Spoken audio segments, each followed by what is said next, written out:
Hello and welcome back to Factorio. My name is Nasty. In today's video, we're going to be talking about how to slow down the production rate of Gleba automatically.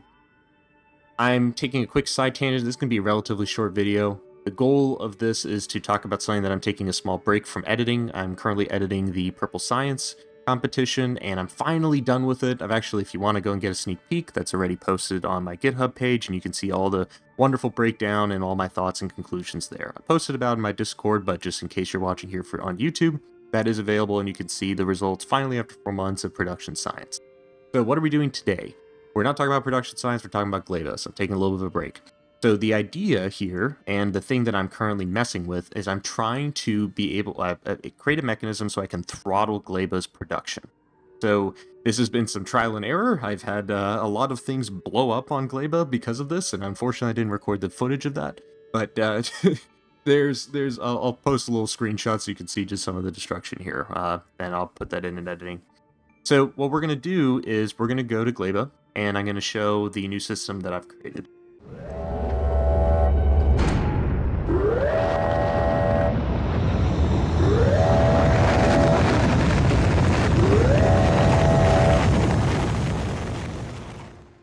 So, just as a reminder, what I wind up doing is I wind up running trains, and the trains wind up actually bringing in the fruits that I wind up needing. Those trains come from 2 locations. They come from a General Yamako production facility here, and also one for the brains over here on the left. So these 2 locations feed into the main production facility, and the trains wind up bringing in the items here. You're going to notice right away that the amount of trains activity is drastically reduced.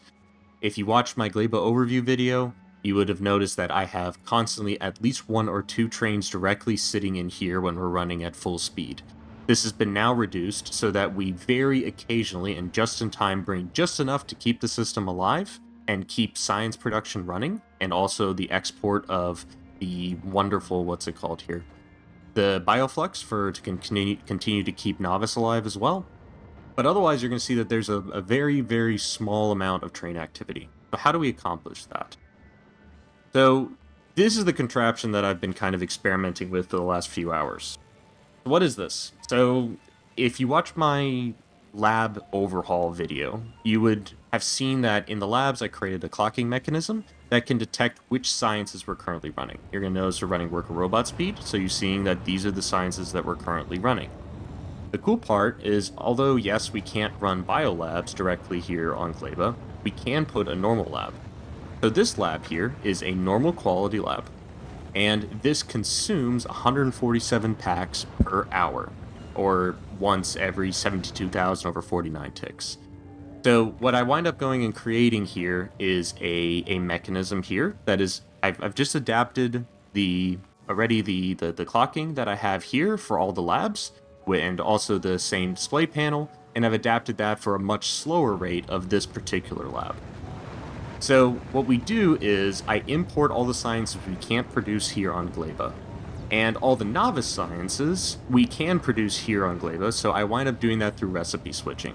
So what this does is it just monitors the contents of this chest, and whenever those items wind up dropping below 16 of each of these different sciences, it'll go and set the actual recipe here, and then it will go and quickly craft each of the individual sciences that we need. So all 6 are produced here on Gleba. The intermediary materials are crafted here. Again, with recipe switching, we just use bots to bring them in. The consumption rate is so low that it doesn't even make sense to go and make it more complicated by bringing a whole bunch of more machines in. Bots are going to be perfectly fine for producing the couple items that we need. So you can see here we just made a little bit of purple science, so that's why we just needed the 2 intermediary products for purple. So here you're seeing the different recipes we're making the novice sciences. Cool. Those get inserted, we monitor the hand contents of this fast inserter set to stack size 1, and it sets it to stack size 1 just so that we get a faster response, because this is already such a slow lab. You can see that here. We're consuming per hour 147, and if you look at this in a per minute per standpoint, it's just like 2 per minute. This is like 2 SPM, very small, that we actually need to produce and consume this. The big benefit of this is that now really we only need to monitor Gleba, but I've made it a little bit more complex because I wanted to know all the sciences that I'm currently running, because why not? We already have all the sciences being imported, so we can get the same cool display panel here. But the big benefit is that I also am monitoring and detecting whenever we're running Prometheum science. The benefit of that is that now that we have a signal here, and you'll see here over the network, we wind up sending a red wire signal here for each of the individual sciences we're running. We run that over this radar, and we also bring this in to the network here for this, basically runs this red wire. So anything that has the red wire is currently telling us which sciences we're running. That means now we can make a decision not only on the harvest rate, but also on all these blades to be running. So when we're not running agriculture science, only this one is actually enabled. This whole entire section is disabled, and all of this section is disabled whenever that happens. We simply do that by just sending here, cool, agriculture science is not greater than 0, therefore do not send any of these intermediary signals.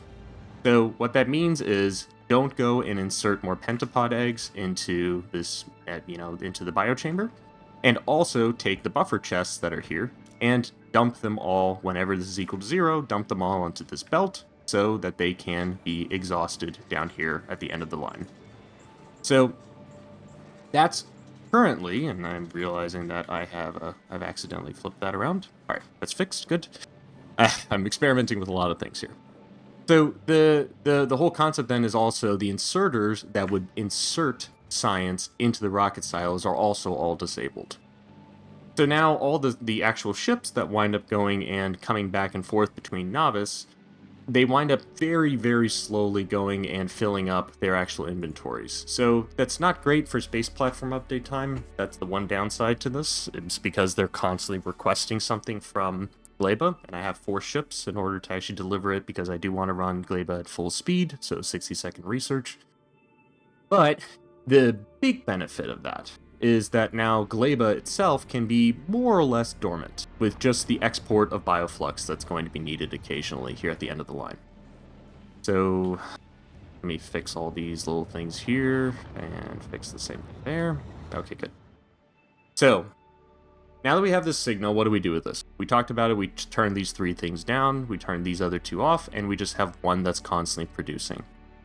So the next thing that we can do from this is we can now be very intelligent about the harvest rate at each of these different site locations. They're both exactly the same logic, so I'll talk just about the Yamako here. So the way this works, there we have that radar again. Radars are slightly worse for UPS.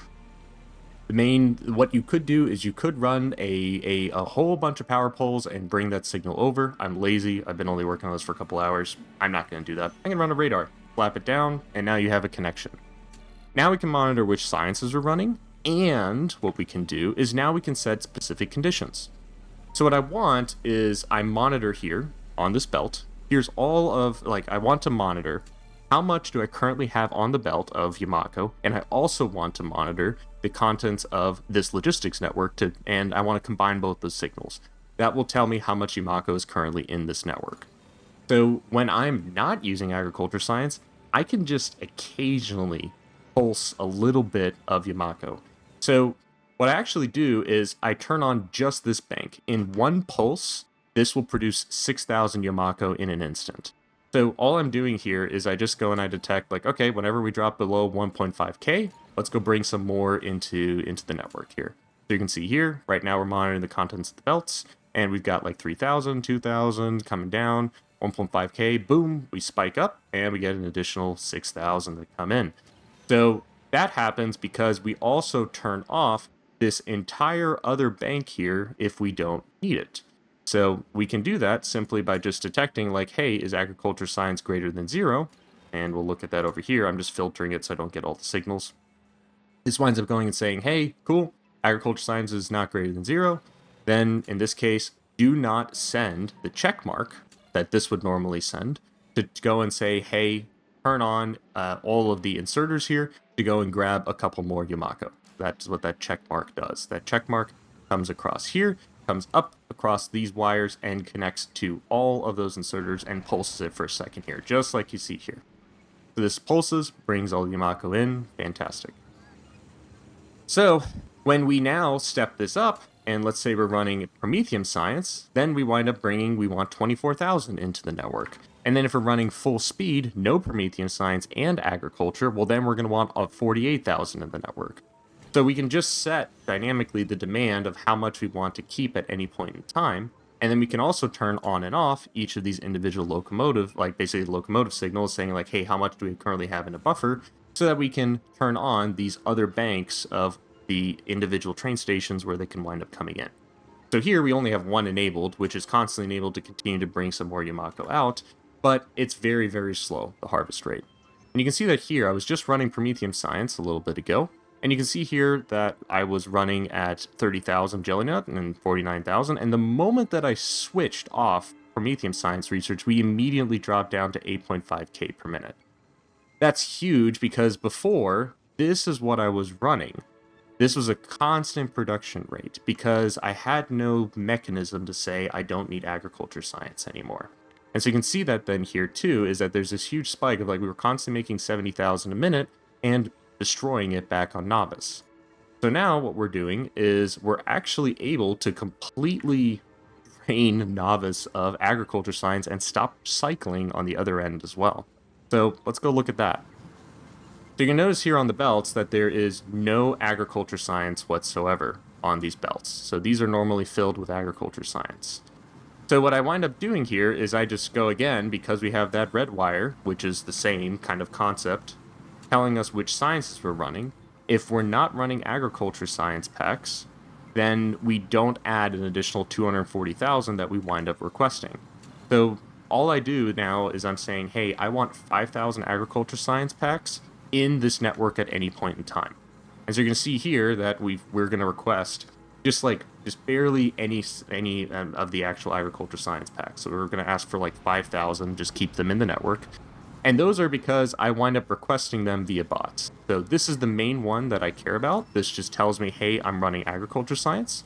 And whenever I wind up going inserting that, that's going to come into this detection mechanism that feeds in here and lets me know I'm running agriculture science.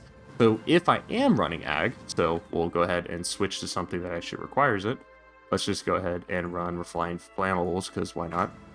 So you're going to notice here, this is going to turn on, and it's going to tell me research has transitioned.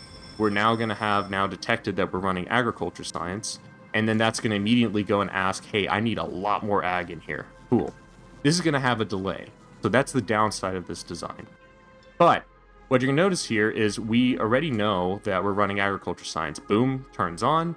Now there is a lot more coming down the belts. So now this whole entire other side turns on, and then this other side turns on. You can see just how much more flow rate is coming through. Almost effectively immediately, we have a lot more trains coming through. We have a huge impulse of extra agriculture sciences getting created. This happens automatically. So now what we're doing is we're keeping a much larger buffer to keep up with the demand of how much we're going to need now in this case. So we can even just monitor this now. You're going to see it almost instantaneously. We are pulsing at a huge 114k. Let's just catch up as fast as we possibly can. And you're seeing we're producing much, much faster than we were before. Here's our normal rate. Here's the faster rate. And so now we've got just constantly just incoming more trains that are coming in. They're stopped from their waiting zone over here. And now when we come back over here, here's that back pressure that I was talking about. We immediately have the trains where they need to be going. The downside is it's going to take a little bit for agriculture science to actually arrive over at Novice.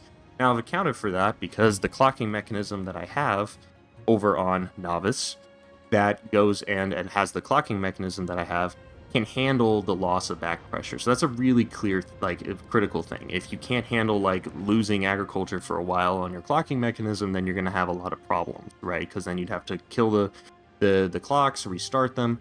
So because it all handles it over on Novice, we're fine.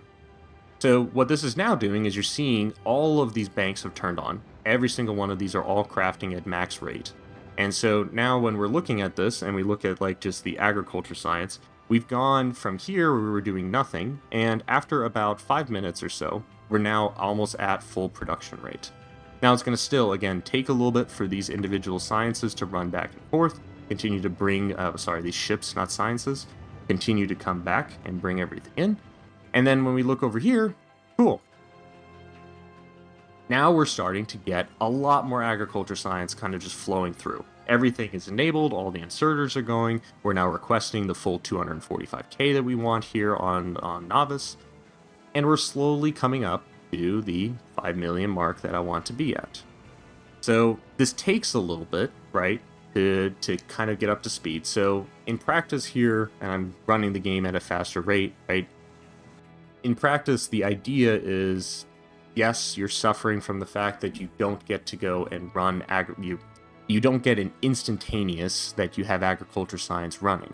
But when you're running any other science, like I've been running worker robot speed testing purple science for the past probably 150 hours, I don't care about 10 minutes, right? So when you're doing 150-hour research. So this will slowly catch up as all the science starts to get produced and we start bringing in more and more and more agriculture science and we get everything back up to the full speed. And so you can see this here as each individual ship gets its buffer, syncs up with their speed, brings in more. That's why there's these waves of incoming more science and more science, because these ships are going to naturally stagger themselves, but it takes a little bit for them to do that. You're going to notice that there's a little bit of an extra little icon here. Why is there that gauge? So this ship is special. This ship will occasionally, again with recipe switching, sometimes it'll make firearm magazines, and sometimes it makes space science. We barely need space science, so this ship is the perfect candidate to just make normal quality space science, and just insert it directly into the space platform hub. So you're also going to notice that this is bringing in the other sciences. So orange, pink, Cryo, and then Promethium. Where do those come from? So I thought about this for a while. I said, okay, I could have a transport ship. This is my general freight transport ship that goes and crafts all the wonderful things that I wind up needing, and then also bringing in everything from all the different planets. So this has just a huge amount of materials and all that. I could use this because it is going to travel to each of the individual planets. I could request some science. The problem is I also need to unload stuff on Novice. So it's going to wind up anyway just dumping science on Novice when I don't want it to. So I don't want that. So the idea that I have around this is I said, okay, the easiest option is, this is technically an extra transfer. But at the end of the line here, I can just have each of the individual planet sciences, and I can just ship them. These will run, like you can see here. This has crafted 2 products. We've launched effectively twice. That's it, I think. So you can see here, this has crafted a couple times. I'm anyway running with back pressure, so I'm not consuming the full 240 per second across these belts. So, and it's just a slight rounding error. So with the extra rounded error that I'm not using, I can just ship them up. In theory too, and I've laid this out, another option that I've been exploring is I could just launch directly all the individual novice sciences up from here. So if I don't want to craft them on Gleba anymore, I could have them just shipped from here. The benefit of this strategy is then I could actually completely shut down Gleba and not require to send anything in anymore at all. So we could actually shut down all of Gleba completely and then just bring the sciences in here and monitor whenever we need more Gleba science. And then that would be it to basically say we need something. So that's something that I can explore in the future. Right now I like this recipe switching. This is plenty enough for what I need. So, and just to explain, like, you've seen that there's a bunch of belts here coming in with extra stuff. I just made a very simple just rocket part factory here on the edge near the water, and then that just produces all the individual intermediary materials and belts them in.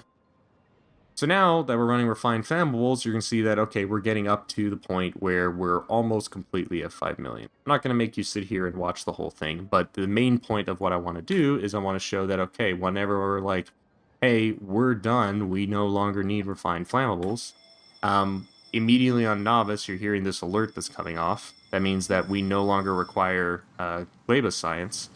And you're going to see here that the request has dropped down. Right now, boom, goes down to 5,000. So we no longer are requesting it, and what we're going to do now is the moment we stop requesting it, you're going to see that on this belt here, we're going to go and get rid of all of that Gleba science. We're going to remove all of it from the belts. So that happens by just pulsing occasionally here, and flipping on and off a signal. Where am I at? Here, like this. This is just pulsing a signal that's going to take some off of this belt, and bring in occasionally some agriculture science and get it off of here. So this is just going to get all that Gleba science, completely get rid of it, all the excess, until we have just exactly 5,000 in the actual hub. And the moment that we drop below the value that we want, so once I get, if I can find my cursor in this beautiful thing here, where is the green wire coming from? There we go. Okay, the moment that we have that we drop below the 5,000 for agriculture science in here, we're going to turn off these inserters, and then we're going to have nothing on the belt anymore. Because in theory, we really just once an hour, we're going to need like 5,000 or so agriculture science, and that's all we really wind up needing. This is going to slowly drain. You're going to notice immediately already on Gleba, we have almost instantaneously here in the last 2 minutes, completely dropped. We are not producing anywhere near, and this is very quick to shut down. We're not producing almost anywhere near the amount of jelly nut we need or the Yamako, so that's completely shutting down. And the main key thing here is now we're seeing that we're running worker robot speed. Here's all the sciences that we have. We transitioned and we're no longer needing Gleba, but everything goes down to its absolute slowest rate. And again here, very, very idle. We don't have a lot of trains coming in. So you're going to notice here the only downside to some things that I could probably improve, I still have pentapod eggs being held in here. So in about 10 minutes, I'm going to have a mass exodus of all those, the exodus. I'm going to have all the pentapod eggs expire. That's what these are here for, the Tesla turrets. Kill them all, whatever, done. I'm not going to make this more complicated. Because of that, this is the first time I'm ever going to say that so I have a particular hatred for quality pipes because they have no particular point to it. There's some lore there, but the main point is just like, I don't like them. This is the one instance where I'm going to say, cool, I will use legendary pipes because of the slightly higher health bar that they have, so then they don't die as often whenever all of these pentapod eggs wind up going and hatching.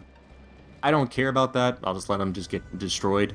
And then eventually, once they're all out of the system, we still have this little pilot light that is going to continue to bring occasionally some extra pentapod eggs so that whenever we're ready and we want to go and start again, all these inserters enable, bring in more pentapod eggs, one at a time, staggered, 1, 2, 3, 4, bring them all online, and then we're back to running again. You can see here, that's kind of how this system now works, and it's really great. The really nice thing about this is that one of the things that I was observing is the max rate that I was getting for worker robot speed, and I'm not going to run a benchmark in today's video, this is just purely observation. The max that I was getting for UPS was around 170. So once this completely runs out and we get rid of all of the Gleba science on Novice and shut down all of the ships that are going back and forth, so you can see here where they're all just parked, very slowly getting agriculture science packs. Once this all shuts down, I've been noticing that I'm getting up to, in some instances, spikes up into the 200 UPS, like just there. I never hit this before. So that's a huge thing. So shutting down Gleba to this extent has a huge benefit for UPS just purely by observation. And the other really nice thing is your pollution. If you look at your pollution cloud here, this is when I was running constantly just the agriculture science and then voiding it back on Novice. So we're doing 25,000 per minute. You can see now that this brings us down to like 13K. And my pollution cloud, as a result, has really shrunk. It used to be all the way out here. And now, just because of this simple change, this is still consistently going down. I've only been running this for a few hours now. So that's a really nice thing too, is I don't need to expand as much because I really only use agriculture science for research productivity. And that's the last thing that I want to talk about. Research prod. So the really nice thing about this as well is, since I know that I'm running research prod, I can shut down all of this half. I don't need it at all. Now, I need a slight surplus, so unfortunately, because of the way that I designed my individual blades, I need one extra. So I wind up running this one and these three over here whenever I am running Prometheum Science. But that's also reduced and actually increased the freshness because now I'm producing exactly the amount via the trains. Now, okay, in general mega basing terms, most people are not going to run trains. I'm the one crazy guy who's running trains. But most people, what they're going to wind up running is they're going to run just directly a bank like this and feed them directly into their labs. Cool. So just shut them down. You don't need to harvest anything anymore. So the exact same mechanism, instead of having a train delivery mechanism, it can just purely be belts. The exact same concept would work there as well. So this isn't like fully ready for me to use it. I'll post a small BP on my Discord, and I might actually include it in the as a small link in the video description if you want to look at it.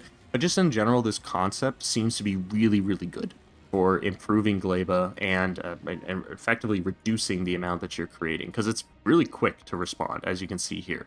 You can really get down to just running almost not at all. Now, I may have a bug, like why on earth are we harvesting absolutely nothing here? And yeah, that might be an issue. And hold on, let me see if I can quickly figure out what's going on. This is equal to 0, so that's fine. We are requesting, this is less than 7.5k. Why are we not getting anything? That's really weird. Oh boy. Yeah, I messed something up. So, okay, look, the concept works. Yeah, this should be improved. Absolutely just carnage going on over here. Okay. What I think is going on is I have somewhere a wire crossed that I must have created a deadlock. Let me look at this. So this needs to be less than 1.5k. We are currently reading somewhere an excess amount. Oh, we're reading this side. Yeah, that's an issue. Okay. That is slightly problematic. So I think I'm reading the contents of this. So let's ignore that. There we go. I'll fix this deadlock situation, but this will at least bring in the extra and then take it into this one here. What was going on is I'm reading the contents of these requester chests, and since this was over the 1.5k, that's too low for this to be locomotive to be greater than 1. It needs to be 8,000. That's how much we can bring in one individual train. And it was waiting for that, so it would actually have to wait pretty much an hour for all this to go away. And then we can actually bring in the Yamako. And, gosh, can you bring me more Yamako, please, so that this can stop dying all the time? Hopefully we don't lose pentapod eggs here. Let's see, we got some here. Let's bring those out. Let's bring some pentapod eggs in here. Let's kickstart this again. There we go. And then, yeah, you can come back to life a little bit. Oh, gosh. This is fun. So, this is a fun experiment. Like I said, this is an off-the-cuff video. I'm trying to experiment with this, so you can see here that I'm doing some trial and error. So this side looks like it's good. This one has not recovered, so I need to bring in some more pentapod eggs in there. Let's see if we can just kickstart it with a little bit. And if we can, that would be great. Let's get rid of that. Fantastic. And can we bring that in? Great. All right, that should be enough to get this kickstarted.